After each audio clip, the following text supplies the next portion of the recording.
राजा की तीसरी आंख। बहुत समय पहले की बात है। प्रकाशगढ़ नामक राज्य में राजा आदित्य वर्मा का शासन था। वह एक शक्तिशाली और बुद्धिमान शासक था, लेकिन उसमें एक कमजोरी थी। वह हर निर्णय अपने मंत्रियों की सलाह से लेता था और कभी खुद जाकर सच्चाई नहीं देखता था। एक दिन उसके दरबार में दो किसान झगड़ते हुए आए। दोनों ने एक ही जमीन पर अपना अधिकार जताते थे। एक बोला, महाराज, यह जमीन मेरे दादा की है। दूसरा चिल्लाया, नहीं, यह हमारे परिवार की है, बस कागज नहीं है। राजा ने अपनी आदत के अनुसार मुख्यमंत्री से कहा, आप फैसला कीजिए। मंत्री ने कागजों को देखकर पहले किसान के पक्ष में निर्णय दे दिया और दूसरे को जमीन छोड़ने को कहा। वह दूसरा किसान रोते हुए बोला, महाराज, यदि आप एक बार खेत जाकर खुद देख लें तो सच समझ में आएगा। राजा को यह बात चुभ गई। उसी रात उसने एक साधु का वेश धारण किया और खेतों की ओर निकल पड़ा।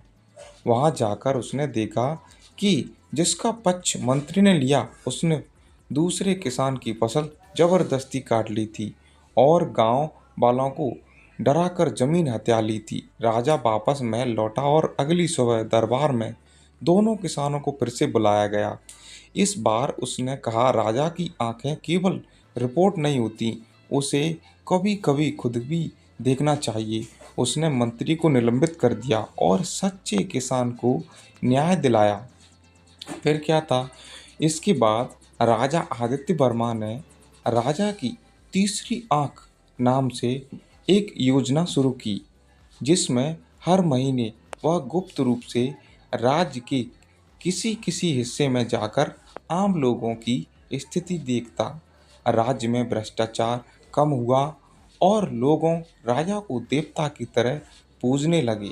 यह कहानी हमें सिखाती है कि सच्चा शासक वही होता है जो वह नहीं होता जो केवल सिंहासन पर बैठकर राज करे, बल्कि वह होता है जो आंखें खोलकर अपने लोगों की सच्चाई जाने और उनके दुख को महसूस कर सके।